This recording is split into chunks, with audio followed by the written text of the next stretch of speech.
Hello, hi everyone. I hope you all are well and may divine bless us all, my dear friends. Master हम कर रहे हैं श्रीमद् भगवत गीता और हम आप पहुंचे हैं तीसरे अध्याय कर्म योग पे। और इसमें हमने अभी तक कर लिए हैं 21 श्लोक। अब हम आज से करेंगे 22 श्लोक से। तो चलिए बिना किसी देरी के स्टार्ट करते हैं। तो यहाँ पे भगवान जी अर्जुन जी को कह रहे हैं कि हे अर्जुन, मुझे इन तीनों लोकों में ना तो कुछ कर्तव्य है और ना ही कोई प्राप्त करने योग्य वस्तु अप्राप्त है। तो भी मैं कर्म मैं ही बरतता हूँ। तो भगवान जी कह रहे हैं कि अर्जुन, कर्म की ये महिमा है। अभी तक हमने पढ़ लिया है कि भगवान किस प्रकार बता रहे हैं कि पृथ्वी जो है वो कर्म भूमि है और हम चाहे ना चाहे हमें कर्म करना ही पड़ता है। तो श्री कृष्ण भगवान यहाँ पे अर्जुन से कह रहे हैं कि अर्जुन, ऐसा मतलब पूरे तीनों लोकों में मेरे मतलब मैं बाध्य नहीं हूँ कोई भी कर्तव्य करने के लिए। मतलब कोई मेरा कर्तव्य है ही नहीं है तीनों लोकों में, राइट। और कोई ऐसी वस्तु भी नहीं है जो मुझे प्राप्त नहीं है। यानी कि देखो, हम पृथ्वी पे कुछ भी काम करते हैं तो हम किसके लिए करते हैं? हमें कुछ मिले। यानी हम विद्या करते हैं तो पढ़ाई करते हैं, एजुकेशन लेते हैं for what? For financial stability, है ना। और अगर हम देखो कुछ भी कार्य करते हैं, हमारा उसके पीछे एक मोटिव रहता है कि हमें ये चीज़ मिले, है ना। तो भगवान जी यहाँ पे कह रहे हैं कि देखो अर्जुन, तीनों लोकों में ऐसी कोई वस्तु नहीं है जो मेरे पास नहीं है ना। तीनों लोकों में कोई मेरा कर्तव्य भी नहीं है, लेकिन फिर भी तो मैं काम करता ही हूँ। फिर भी मैं भी कर्म से बंधा हूँ। इसका अर्थ है कि भगवान ये कह रहे हैं कि अर्जुन, सिर्फ मनुष्य ही नहीं, ईश्वर भी कर्म से बंधे हैं। क्योंकि हे पार्थ, अगले श्लोक में भगवान कह रहे हैं, क्योंकि हे पार्थ, यदि कदाचित मैं सावधान होकर कर्मों में न बरतूं तो बड़ी हानि हो जाए, क्योंकि मनुष्य सब प्रकार से मेरे ही मार्ग का अनुसरण करते हैं। तो भगवान कह रहे हैं कि अर्जुन, ऐसा करना जरूरी है, एक आवश्यकता है कि मैं कर्म करूं। क्योंकि अगर मैं ही कर्म नहीं करूंगा तो मैं मुझसे जो उत्पन्न मनुष्य हैं वो फिर कैसे कर्म कर पाएंगे? मनुष्य कर्म करते रहें, इसलिए आवश्यक है कि मुझे भी कर्म करना पड़ता है। क्यों करना पड़ता है? क्योंकि मनुष्य मेरे ही द्वारा बताए हुए मार्गों का क्या करता है? अनुसरण करता है। मैं जो मार्ग सेट करूंगा, जो भी प्रिंसिपल मैं सेट करूंगा, जो मनुष्य है उसी को तो फॉलो करेगा। जैसे हम में से बहुत से लोग हैं, भगवान श्री राम ने जैसे मर्यादा पुरुषोत्तम कहते हैं ना, मर्यादा की एक एक लिमिट जो वो सेट की है ना। तो भगवान जब जब भी पृथ्वी पे अवतार लेते हैं तो आके यहाँ पे वो कर्म करते हैं। और कर्मों से क्या करते हैं? एक एग्जाम्पल सेट करते हैं कि हमें अपनी लाइफ को कैसे जीना है। और बहुत से लोग उनसे प्रेरणा लेके फिर अपनी लाइफ को जीते हैं। हम में से बहुत से लोग श्रीमद् भगवत गीता से प्रेरणा लेके अपनी जीवन को जीते हैं। बहुत से लोग श्री राम जी की प्रेरणा लेके जीवन को जीते हैं। बहुत से लोग श्री कृष्ण भगवान जी की जीवन से प्रेरणा लेके जीवन को जीते हैं, है ना। तो भगवान कहते हैं कि कर्मों से तो मैं भी बंधा हूँ, मुझे भी कर्म करने ही पड़ते हैं। हालांकि मुझे कर्म करने की आवश्यकता नहीं है। अगर ऐसा देखा जाए तो भगवान कह रहे हैं कि मेरे पास तो तीनों लोक में ऐसी कोई वस्तु नहीं है जो मेरे पास नहीं है, लेकिन फिर भी तो मैं कर्म कर ही रहा हूँ। मैं कर्म से पीछे तो नहीं हट रहा, है ना। इसलिए यदि मैं कर्म ना करूं तो ये सब मनुष्य नष्ट भ्रष्ट हो जाएं। अगले श्लोक में भगवान कह रहे हैं, और मैं संकरता का करने वाला हो जाऊं तथा इस समस्त प्रजा को नष्ट करने वाला बनूं। तो भगवान कह रहे हैं कि देखो, इसीलिए मैं ये सारे कर्म करता हूँ। मैं भी कर्म में बंधा हूँ, मैं भी कर्म करता हूँ। मुझे कर्म करने की आवश्यकता नहीं है, किंतु संसार के कल्याण के लिए, संसार के मनुष्यों के कल्याण के लिए मैं ये कर्म करता हूँ। और ताकि सब पे कल्याण होता रहे, सबका भला होता रहे, है ना। ताकि ये संसार नष्ट ना हो, ये संसार चलता ही रहे, इसलिए मैं कर्म करता हूँ। इसमें मेरा स्वयं का कोई भी उद्देश्य या कोई भी लालच या कोई लोभ नहीं है। ईश्वर का कहना है कि मेरा खुद का कोई लालच नहीं है इसमें, मुझे तो कुछ नहीं चाहिए, लेकिन मैं फिर भी कर्म कर रहा हूँ। इसीलिए तो भगवान कर्म से बंधे नहीं है, क्योंकि उनको कुछ चाहिए ही नहीं। वो केवल कर्म कर रहे हैं, सृष्टि चक्र को बनाए रखने के लिए कर्म कर रहे हैं। स्वयं उनको कुछ नहीं चाहिए, क्योंकि उनके पास सब कुछ है ना। अगले श्लोक में भगवान जी कह रहे हैं कि हे भारत, कर्म में आसक्त हुए अज्ञानी जन जिस प्रकार कर्म करते हैं, आसक्ति रहित विद्वान भी लोक संग्रह करना चाहता हुआ उसी प्रकार कर्म करे। देखो, इस श्लोक में भगवान जी स्पष्ट शब्दों में कह रहे हैं कि जैसे देखो, संसार में दो तरह के लोग हैं। एक होते हैं वाइज ज्ञानी और एक होते हैं अज्ञानी। अब हम ज्ञानी और अज्ञानी की श्रेणी किस आधार पर रखेंगे? कि जिनको थोड़ा बहुत आत्मज्ञान की ओर जो अग्रसर है उनको हम ज्ञानी कहेंगे। और जो बिल्कुल ही इन संसार के बाहर कुछ सोच ही नहीं सकते, उनको हम अज्ञानी की कैटेगरी में रखेंगे। मतलब जो पूरी तरह से मटेरियलिस्टिक है उनको हम अज्ञानी की कैटेगरी में रखेंगे। और जो प्रयास कर रहे हैं लिबरेशन के लिए, उसको हम ज्ञानी की कैटेगरी में रखेंगे। देखो भगवान, ये जो श्रीमद् भगवत गीता है ना, ये पूरी सीढ़ियों की तरह है, सीक्वेंस में चली है। सबसे पहले भगवान सांख्य योग का ज्ञान दे रहे हैं। क्यों? सांख्य यानी ज्ञान योग की बात कर रहे हैं, क्यों? और उसके बाद हम भगवान जी सेकंड बात कर रहे हैं कर्म योग की, क्यों? कर्म योग यानी आपके एक्शन राइट हों, आप अपने जीवन में, क्योंकि देखो कर्म तो हमें करना ही है, लेकिन हम अपने जीवन में राइट कर्म कर पाएँ। कर कर्म करना ही पड़ेगा, लेकिन कर्म करने की चॉइस हमारे पास है कि हम कर्म सही कर रहे हैं या कर्म गलत कर रहे हैं। यानी कि हमारे जो कर्म हैं वो राइट वे में जा रहे हैं, कर्मा राइट वे में जा रहे हैं कि रॉन्ग वे में जा रहे हैं। अब ये राइट और रॉन्ग के लिए कुछ ज्ञान होना आवश्यक है। इसलिए प्रथम अध्याय में द्वितीय अध्याय में भगवान जी ने पहले ही ज्ञान का, यानी कि हमें पहले जीवन में ज्ञान का होना आवश्यक है। जब हमारे पास ज्ञान होगा तो ही हम कर्मों को कर सकते हैं। जिनके पास ज्ञान नहीं है कि कर्म, कौन से कर्म सही हैं, कौन से कर्म गलत हैं, पता ही नहीं है तो कुछ भी कर रहे हैं वो, है ना? वो गलत को भी सही कह रहे हैं। ऐसे बहुत से लोग हैं जो गलत कर्मों को भी सही ठहराते हैं, क्योंकि उनको स्वयं ही नहीं पता है कि सही क्या है, गलत क्या है। कर्म सही और गलत की एक ही पहचान है कि जो भी कर्म हमें ईश्वर की ओर ले जाएँ, वो सही कर्म है। उसके अलावा जितने भी कर्म हैं, उनको हम अ, उस कैटेगरी में नहीं रखते, राइट? तो भगवान जी यहाँ पे कह रहे हैं कि संसार में 2 तरह के लोग हैं, एक है ज्ञानी और एक अज्ञानी। जो अज्ञानी है, जो इस संसार मटेरियल वर्ल्ड में ही रमा हुआ है, व देखना जो भी व्यक्ति, आपने अपने आस-पास भी देखा होगा कि जो मटेरियल वर्ल्ड में रमा है, वो बहुत शिद्दत से काम करता है। बहुत शिद्दत से उसको पैसा चाहिए। उस पैसे के लिए बहुत शिद्दत से काम करता है और कुछ भी कर लेगा वो, कुछ भी काम कर लेगा। जिसको अपने मटेरियल डिज़ायर को सैटिस्फाई करना है, तो वो उन मटेरियल डिज़ायर को सैटिस्फाई करने के लिए कुछ भी कर लेगा। क्यों? क्योंकि व उसके पास इतना, उसका माइंड इतना सोच ही नहीं पाता कि एक दिन के बाद ये सब कुछ छूट जाएगा। तो वो पूरा अपने आप को पूरा उसमें झोंक रहा है, मटेरियलिस्टिक वर्ल्ड में झोंक रहा है, पूरा शिद्दत से काम कर रहा है। तो भगवान जी यहाँ पे कह रहे हैं कि जिस प्रकार अज्ञानी जन आसक्ति में होकर जिस शिद्दत से या जिस क्रेज से वो काम करते हैं, कर्म करते हैं इस संसार में, जो ज्ञानी लोग हैं, जिनको ज्ञान प्राप्त हो गया है, उनको भी वैसे ही काम करना है, लेकिन अटैच नहीं होना है। यानी डिटैच होके उसी शिद्दत से काम करना है जिस शिद्दत से एक अज्ञानी काम करता है। यानी उसी पैशन से उसको काम करना है। किसको? ज्ञानी को। ज्ञानी होने का मतलब देखो, यहाँ पे साफ शब्दों में कह रहे हैं, ज्ञानी होने का मतलब ये नहीं कि आप कर्मों का त्याग कर दो। नो, इस श्लोक में भगवान स्पष्ट शब्दों में कह रहे हैं कि जिस प्रकार एक अज्ञानी जन संसार में बहुत पैशनेट होकर काम करते हैं to satisfy their materialistic desires, उसी प्रकार एक ज्ञानी को भी इस पृथ्वी पर रहते हुए कर्म करने चाहिए, बहुत ही पैशनेट होकर कर्म करने चाहिए। लेकिन उन दोनों के कर्मों में फ़र्क ये है कि एक अज्ञानी जो कर्म करता है वो अटैच होकर करता है, और एक ज्ञानी, एक वाइज, एक नॉलेजेबल पर्सन जब कर्म करेगा तो वो डिटैच होकर करेगा। लेकिन भगवान कह रहे हैं कि पैशन कर्मों का वही होना चाहिए जो एक अज्ञानी में होता है, राइट? तो ये कितना अच्छा श्लोक है, देखिए कितना क्लियर कट भगवान ने कहा है कि वाइज और नॉलेज होना का मतलब ये नहीं है कि आप घर में एक कोने में बैठ जाओ और प्रवचन करो, या संसार का त्याग करके किसी चोटी, हिमालय की पर्वत की गुफा में जाके बैठ जाओ। ऐसा भगवान जी नहीं कह रहे हैं यहाँ पे। अगले श्लोक में भगवान कह रहे हैं कि परमात्मा के स्वरूप में अटल स्थित हुए ज्ञानी पुरुष को चाहिए कि वे शास्त्र विहित कर्मों में आसक्ति वाले अज्ञानियों की बुद्धि में भ्रम अर्थात कर्मों में अश्रद्धा उत्पन्न न करें, किंतु स्वयं शास्त्र विहित समस्त कर्म भलीभांति करता हुआ उनसे भी वैसे ही करवाए।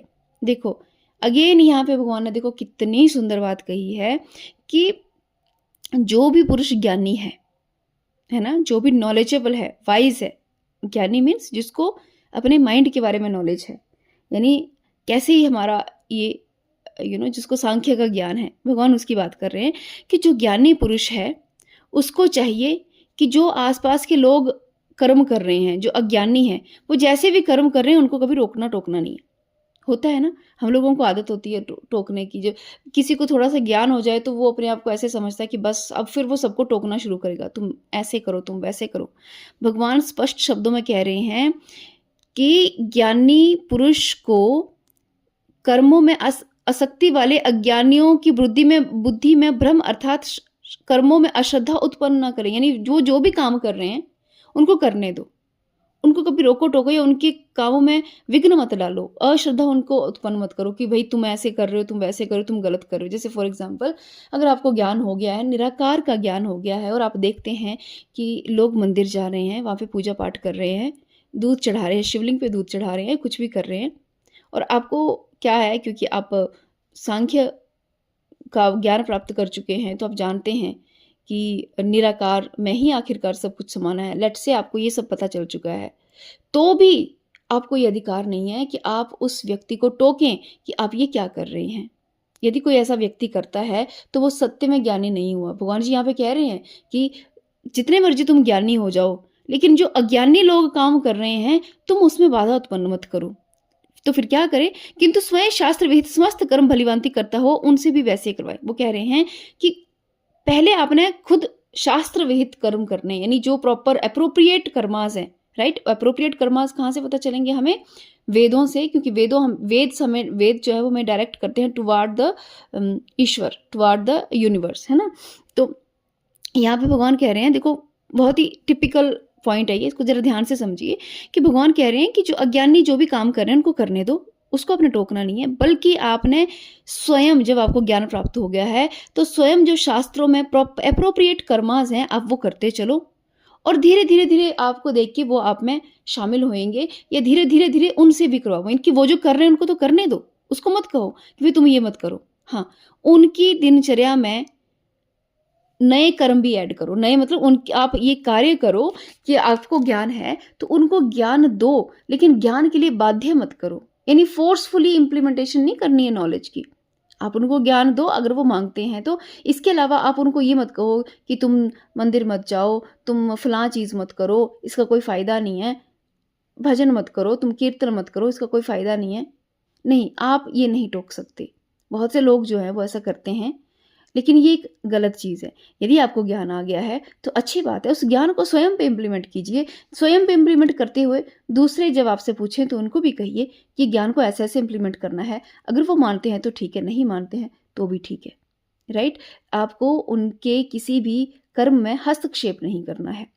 अगले श्लोक में भगवान जी कह रहे हैं, वास्तव में संपूर्ण कर्म सब प्रकार से प्रकृति के गुणों द्वारा ही किए जाते हैं, तो जिसका अंतःकरण अहंकार से मोहित हो रहा है, ऐसा ज्ञानी मैं करता हूँ ऐसा मानता है।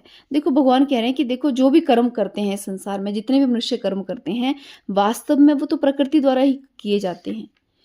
प्रकृति के 3 गुण हैं, सत, रज और तम, है ना? तो कह रहे हैं कि जितने भी मनुष्य हैं, या तो वो सत्य के अधीन होके कार्य करेंगे, या तो वो रजस के अधीन होके कार्य करेंगे, या फिर वो तमस के अधीन होके कार्य करेंगे। लेकिन तीनों ही गुण किसके हैं? प्रकृति के हैं। और तीनों के गुणों के कारण ही मन में क्या है? अहंकार उत्पन्न होता है।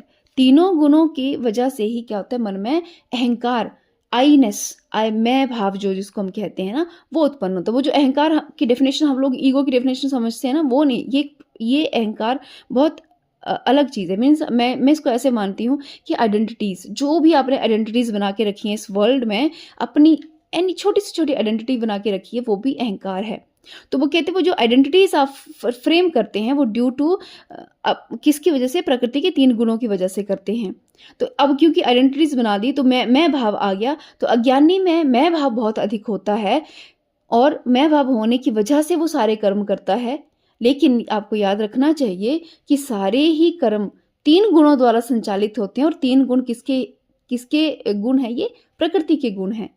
तो हम इसीलिए भगवान ने मना किया है कि किसी भी कर्म में हस्तक्षेप ना करो, किसी दूसरे को टोको मत। आपको ज्ञान है, आप अपने पे इम्प्लीमेंट करो, अपने साथ साथ दूसरों को गाइड करो, लेकिन उसको फोर्सफुली उसको इम्प्लीमेंट मत करो, राइट? परंतु हे महाभाव, अगले श्लोक में भगवान कह रहे, परंतु हे महाबाहो, गुण विभाग और कर्म विभाग के तत्व को जानने वाला ज्ञान योगी संपूर्ण गुण ही गुणों में बरत रहे हैं, ऐसा समझकर उनमें आसक्त नहीं होता। देखो, अब कईयों का प्रश्न होगा कि भाई ऐसे कैसे हो सकता है? अगर कोई हमारे सामने गलत कर रहा है तो हम उसको गलत करने दें? नहीं, भगवान जी यहाँ पे ये नहीं कह रहे हैं कि आप सही और गलत पे एक्ट कीजिए। भगवान ये कह रहे हैं कि जो भी वो कार्य कर रहे हैं उनको करने दीजिए, आप उनके कार्य को रोकिए मत। हाँ, जैसे वो कहते हैं ना कि एक आपको पुरानी अपनी आदत हटानी हो, तो आपको नई आदत डाल लेनी चाहिए। यानी आप अपनी पुरानी कोई भी हैबिट आपको अपने, जैसे लेट्स से किसी को स्मोकिंग की आदत है, अब आप चाहता है कोई पर्सन कि मुझे स्मोकिंग को क्विट करना है, मुझे हटाना है, तो वो सोचे कि मैं विल पावर से कि आज से मैं स्मोकिंग नहीं करूँगा, ये सोच के अगर मैं बैठ जाऊँ और मैं 40 दिन तक लगातार ये कहूँगा 3 टाइम 5 टाइम 101 बार, जितनी बार भी, और मेरी आदत छूट जाएगी, तो ऐसा कभी नहीं होगा। कभी भी नहीं होगा। अगर आपको स्मोकिंग क्विट करनी है, ये आपकी एक हैबिट है, आपको इसको क्विट करना, आपके मन में इच्छा हुई कि यार मुझे इस चीज़ को छोड़ना है, तो अब आपको क्या करना पड़ेगा, इसकी जगह पे एक नई हैबिट डेवलप करनी पड़ेगी। तो क्या है कि जैसे ही सपोज़ किसी को स्मोकिंग करनी है, तो अगर उसको स्मोकिंग करने का मन हुआ है, तो उस टाइम पे जब उसको क्रेविंग हो रही है, क्या मुझे स्मोकिंग करनी है, एट दैट टाइम वो स्मोकिंग ना करके उस टाइम पे जैसे कोई टॉफ़ी खा ले, है ना? या फिर उसकी जगह पे कुछ खा ले, यानी अपनी, क्योंकि देखो स्मोकिंग इज़, वो क्या है आपका सेंस ऑर्गन है, वो डिमांड कर रहे हैं ना आपके, तो सेंसेस को क्या चाहिए, तृप्ति चाहिए। अब तृप्ति के लिए क्या कर रहे हैं, आप कुछ खा रहे हैं, टॉफ़ी खा रहे हैं, चॉकलेट खा रहे हैं, निकोटीन खा रहे हैं, वो जो निकोटीन है वो क्या है, वो यही तो फॉर्मूला है कि आपने वो खा लिया, अपनी सेंसेस को थोड़ा-सा आपने सैटिस्फैक्शन दे दी। धीरे-धीरे, धीरे-धीरे टाइम के साथ क्या होगा कि आपकी स्मोकिंग की आदत छूट जाएगी, नई आदत आपने डाल ली है। वो क्या है, कोई अच्छी फ्रूट खा सकते हैं, कोई अच्छी टॉफ़ी खा सकते हैं, कोई निकोटीन खा सकते हैं। तो धीरे-धीरे आपकी पुरानी आदत को आपने रिप्लेस कर दिया विद न्यू हैबिट। तो भगवान जी सेम यहाँ पे कह रहे हैं कि जो ज्ञानी होता है ना, वो कभी भी टोकता नहीं है। वो उनकी पुरानी आदतों को हटाने के लिए कभी भी ये नहीं कहेगा कि टोका-टोकी नहीं करेगा कि तुम ये गलत कर रहे हो, वो नहीं। वो क्या करेगा, नई आदतें उन लोगों में इनकलकेट करेगा। वो नई आदतें धीरे-धीरे उनकी पुरानी आदतों को क्या करेगी, रिप्लेस करेगी। तो भगवान जी कह रहे हैं कि जो भी व्यक्ति गुण विभाग और कर्म विभाग, यानी कि जो कर्म, जिसके पास ज्ञान है, वो एप्रोप्रिएट कर्म कर रहा है, यानी कि वो ज्ञान को भी अच्छे से समझता है और फिर अब कर्म जो हम कर रहे हैं उसको भी अच्छे से समझता है, उन दोनों के तत्व को जान चुका है। तो वो कहते हैं ऐसे जो ज्ञानी हैं, वो कभी भी इस चीज़ को लेके आसक्त या परेशान या अपसेट नहीं होते कि अगला व्यक्ति क्या कर रहा है, क्या गलत कर रहा है या सही कर रहा है, ठीक है? क्योंकि उसको पता है कि ये जो भी कर रहा है वो प्रकृति के तीनों गुणों के अधीन कर रहा है, ठीक है? किसी में सत्य ज़्यादा है, किसी में तमस ज़्यादा है, किसी में रजस अधिक है, लेकिन 3 गुणों के अधीन होके वो व्यक्ति कार्य कर रहा है। तो ऐसा ज्ञानी जन क्या करता है, इन चीज़ों से आसक्त ना होके, यानी इस चीज़ से इन्फ्लुएंस ना होके, वो अपने ज्ञान का प्रयोग जो है वो करता है, पहले स्वयं पे करता है और धीरे-धीरे वो उन आदतों को दूसरे लोगों में इम्प्लीमेंट करता है और फिर धीरे-धीरे जो लोग हैं, वो क्या करते हैं, अपनी पुरानी आदतों को छोड़ के नई आदतों को अपनाते हैं, नए ज्ञान को वो क्या करते हैं, अडॉप्ट करते हैं धीरे-धीरे। उसके बाद अगले श्लोक में भगवान जी कह रहे हैं 29वां श्लोक है ये, प्रकृति के गुणों से अत्यंत मोहित हुए मनुष्य गुणों में और कर्मों में आसक्त रहते हैं। उन पूर्णतया न समझने वाले मंद बुद्धि अज्ञानियों को पूर्णतया जानने वाला ज्ञानी विचलित न करे। देखो कितना सुंदर शब्द फिर से भगवान जी ने यहाँ पे कहे हैं 29वें श्लोक में, अध्याय 3, कि भाई जो प्रकृति के 3 गुण हैं, सत्व गुण, तमस गुण और रजस गुण, ये बहुत शक्तिशाली हैं, प्रत्येक मनुष्य में होते हैं। भगवान कह रहे हैं कि इन 3 गुणों से मनुष्य मोहित हो जाता है, यानी कंप्लीटली इनके इन्फ्लुएंस में आ जाता है। तीनों गुणों के इन्फ्लुएंस में एक मनुष्य आसानी से आ जाता है। तो कहते हैं कि जिसके ऊपर इन तीनों गुणों का इन्फ्लुएंस बहुत ज़्यादा है, तो वो कर्मों में बहुत आसक्त रहते हैं। आसक्त मीन्स उनकी कर्मों में बहुत अटैचमेंट है। वो कोई भी कार्य करेंगे, एक इंटेंशन सेट करेंगे, ये कार्य मैं इसलिए कर रहा हूँ क्योंकि मुझे ये चाहिए। वो कहीं पे इन्वेस्टमेंट कर रहे हैं, पॉलिटिक्स में जाना है तो वो इन्वेस्टमेंट कर रहे हैं। उनकी एक मंशा है कि मैं ये कार्य करूँगा तो मुझे ये इच्छा मिलेगी। क्यों? क्योंकि वो प्रकृति के तीनों गुणों के स्ट्रांगली इन्फ्लुएंस में है। जो ज्ञानी है वो तीनों गुणों के पार चला जाता है, इसलिए तीनों गुण उसको इन्फ्लुएंस नहीं कर पाते, प्रभावित नहीं कर पाते, इसलिए वो सतरज तमस से परे है। लेकिन जो एक अज्ञानी है वो प्रकृति के तीनों गुणों द्वारा संचालित होता है और उनसे बहुत अधिक प्रभावित होता है और इसलिए वो कर्मों में बहुत ज़्यादा अटैच्ड होता है। उसको कर्म करने हैं और कर्मों से उसको फल भी चाहिए, राइट?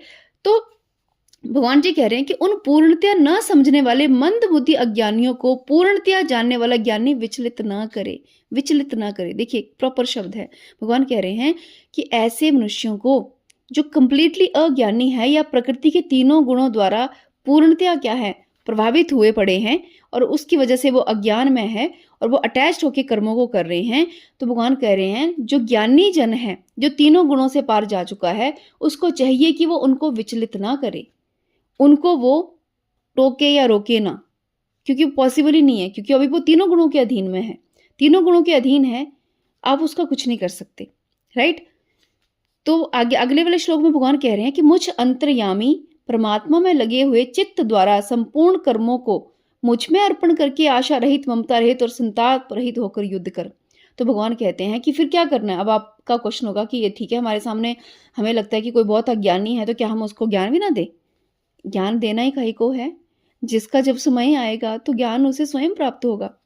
तो भगवान यहाँ पे कह रहे हैं कि तुम्हारा कार्य सिर्फ इतना है, तुम्हें ज्ञान प्राप्त हो चुका है, तो तुमने पहले वो ज्ञान अपने पे इम्प्लीमेंट करना है एंड देन वो कर्म अपने पे तुम्हें कर्म करने हैं, डिटैच होके कर्म करने हैं और तुम्हें देख के स्वयं लोग जब तुम्हारे पास आएंगे तो उन्हें एक डायरेक्शन तुम्हें देनी है।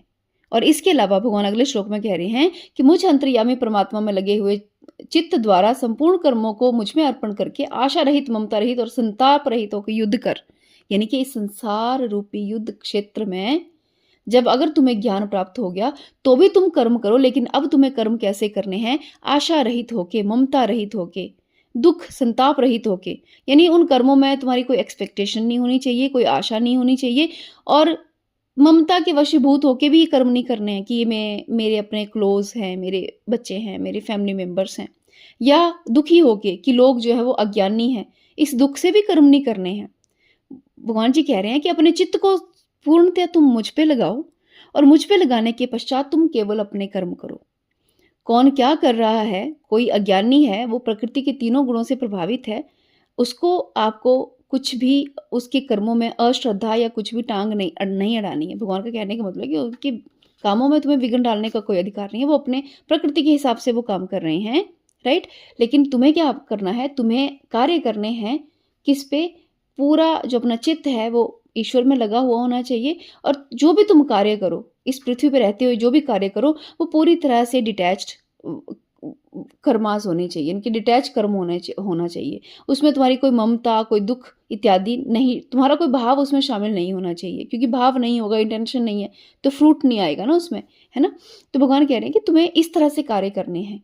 जो लोग प्रकृति के तीनों गुणों के अधीन है, तुम्हें उसे डिस्टर्ब नहीं करना है, बल्कि तुम अगर प्रकृति के तीनों गुणों के पार जा चुके हो तो तुम भी उन्हीं की तरह कार्य करो। लेकिन तुम्हारे कार्य में और उनके कार्य में केवल एक ही फर्क है, वो है डिटैचमेंट का। और वो अटैच होकर कार्य कर रहे हैं, तुम्हें डिटैच होकर कार्य करना है। कि लेकिन कार्य कर्म करना ही पड़ेगा। भगवान जी यहाँ पे कह रहे हैं कर्म करना ही पड़ेगा, तुम उससे छूट ही नहीं सकते। उसके बाद भगवान जी अगले श्लोक में कह रहे हैं कि जो कोई मनुष्य दोष दृष्टि से रहित और श्रद्धा युक्त होकर मेरे इस मत का सदा अनुसरण करते हैं, वे भी संपूर्ण कर्मों से छूट जाते हैं। वाह, देखो कितना सुंदर है कि जो भी मनुष्य दोष दृष्टि से रहित, दोष दृष्टि क्या? जो दृष्टि दूसरों में हमेशा दोष देखती होती है ना, कुछ लोगों को बड़ी आदत होती है नुक्ताचीनी करने की, दूसरों में कमियां, दोष निकालने की, वो ऐसा है, वो वैसा है, ये फैमिली मेंबर ऐसा है, वो बहू ऐसी है, वो सास ऐसी है, वो बेटी ऐसी है, वो बेटा ऐसा है।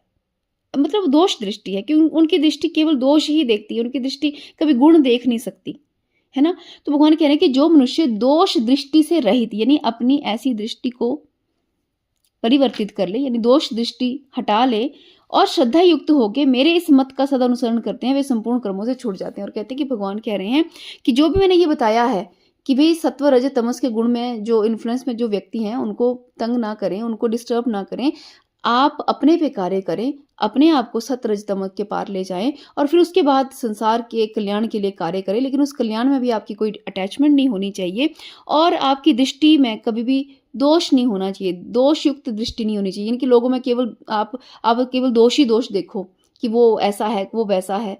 कहती उस दृष्टि को भी यदि तुम हटा लो, है ना, और जो भी अपने भीतर श्रद्धा से तुम कोई भी कार्य करो तो तो कहते कि तो भी तुम कर्मों के बंधन से सदैव सदैव के लिए छूट जाओगे। तो मास्टर्स, अपनी दृष्टि को शुद्ध रखिए। हमेशा किसी व्यक्ति में, याद रखिए, किसी व्यक्ति में हो सकता है कि उसमें आपको 75% अवगुण दिखाई दें, लेकिन याद रखिए कोई 15% गुण भी होंगे।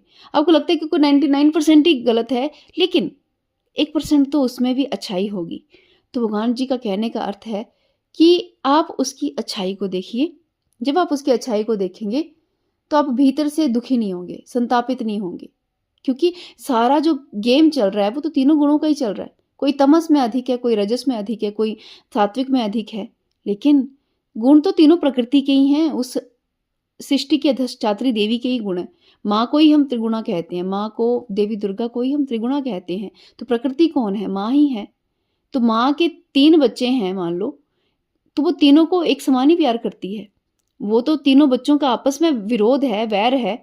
कोई सात्विक हो गया है तो वो समझ रहा है कि मैं श्रेष्ठ हूँ, और वो तामसिक को हीन दृष्टि से देख रहा है, तो वो उस व्यक्ति का दोष है, त्रिगुणा का दोष नहीं है। प्रकृति माँ तो सबको एक समान ही प्रेम करती है, राइट? तो भगवान कहते हैं कि यदि आप इस तरह से दोष दृष्टि रहित इस संसार को अगर देखते हैं तो भी आप कर्मों से क्या होते हैं, छूट जाते हैं। मास्टर्स आज के लिए इतना ही, बाकी अगले जो भी श्लोक हैं वो हम आने वाली वीडियोज़ में करेंगे। तब तक के लिए थैंक यू सो मच।